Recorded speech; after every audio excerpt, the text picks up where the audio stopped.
of them, because they realize that these kinds of rhetoric is what gets them excited.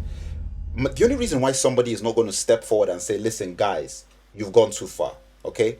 It's one thing to support us and cheer at what we're saying. It's another thing to start shouting out, kill him and off with his head. These are like, this is real life we're talking about here. And these are real issues. People are actually, you're looking at people in the crowd who are actually genuinely upset and they believe what they're saying. The point that I'm making here is that where you bring in all the xenophobia and the racism and the fear factor into it, people talking about, oh, his name is Obama Hussein. You know what I'm saying? Barack Hussein Obama. That's what I'm saying. Barack or Hussein Obama. Oh my goodness, he's a terrorist. It's in his blood. It's in his blood to be a terrorist. It's in his destiny to destroy America. Things like that. And do you know what the thing is? I'm not actually making this stuff up. If you just go to YouTube, guys are actually saying it fully, with full belief, that it's actually in his blood. It's in him. That there's nothing he can't even do anything about it. That if you elect this guy as president, he's just a terrorist. He's bred to be that way. I'm like, well, so then you're going to these rallies and you're seeing guys cheering and saying kill him off with his head and stuff like that, and a full-on candidate for the presidency isn't stepping forward and saying that guys chill. You know what I mean? This is because you realize that, you know what if this guy actually wins? Half these people will want to like load a gun and shoot him. Listen, this is the same kind of mentality that people used to have when they were lynching people in like hundreds during the 50s or 1800s or whatever you want to call it. It's the same mentality. Lynch mobs, same mentality. Witch hunting, same mentality. It's the same thing. And how did all of those priests or the KKK grand wizards and all this sort of people get people going? Is that they'd have these rallies. People will be shouting off with their heads, kill them, hang them, string them up, and they'll just be standing there looking. They may not say it, but they know what it takes to get their crowd activated. And the thing is that I'm not trying to say that McCain wants to have Obama killed. I'm not saying a Palin wants to have they are just being irresponsible. That's all I'm saying. You're being irresponsible. You know that a lot of these people are emotional people. They're not thinking straight, blah, blah, blah. And they're saying things like this, and they're children, they're young people who are going to be within that country growing up through whoever is president. So if this guy becomes blah, blah, blah, blah, and people are having this sort of emotion, what if you actually lose and you've got all these disappointed people who are so angry at blah, blah, blah, blah, blah? What do you think is going to happen?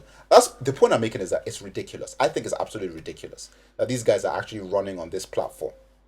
I mean, I want to hear what you, because you seem to not agree with me. No, for me, not like, I think basically, I mean, yeah, really, the right word is irresponsible.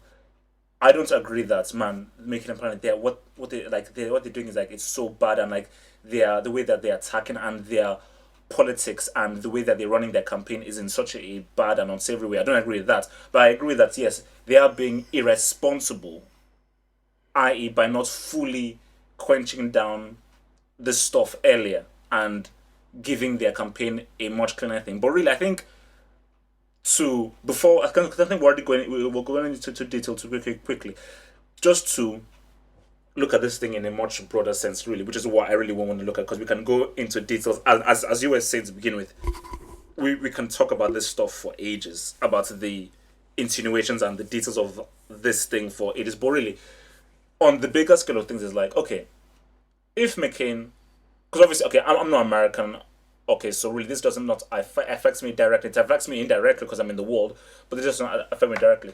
If McCain wins here, okay, Americans, you guys, you're going to be in Iraq for a very long time, because this guy is a full-on war president and this guy loves war. So you guys are going to be having loads of wars. So you'll be in store to get so for loads of wars. Obama, the truth is Obama, I really do not know what he's going to do, because I've been talking to him about people and everything, and you can't really tell what he's going to do. And I think that, which is why I said that. That's what. Have you been watching this stuff? Because that's all he talks about is what he's going to do. No, but still, anybody can say that. That's what politicians do. They can and anybody can say. How do you know what McCain is really going to do?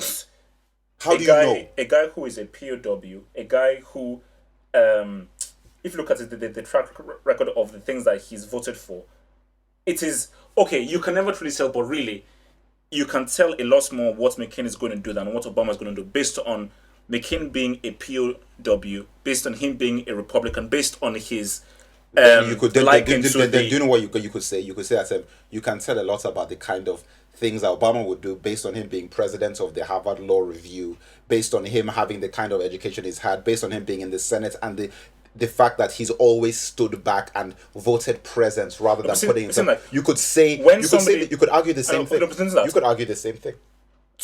the two big stances that I see both of them is that Obama talks of like he's going to basically change things, Okay. which is a very big broad thing, change things, because really like how much can you really change when you're in power, blah blah blah. That's how you can argue. But McCain is basically saying that, man, his stance is like war. Basically, like we're gonna go into Iraq. Obama's stance is diplomacy, talking. I'm going to sit down and talk to people. Oh, no, I'm not okay, gonna- okay. So basically, I'm just proving to you that. okay. My bottom line of this thing is that if I was voting, I'd rather Obama than McCain, because with Obama, I think that okay, you really don't know what's gonna happen, but you know that you're not gonna be sleeping in Iraq for like the next 10 years. That's Yeah, if it but was me. your But I wouldn't. but your statement, which is why I said that doesn't make sense, is that you say you don't know what's going to happen. The fact of the matter is that you do know what's. Do you know the candidate that has said less about what he's going to do is actually McCain? That's the fact. No, You haven't been watching this stuff. Gonna stay in Iraq.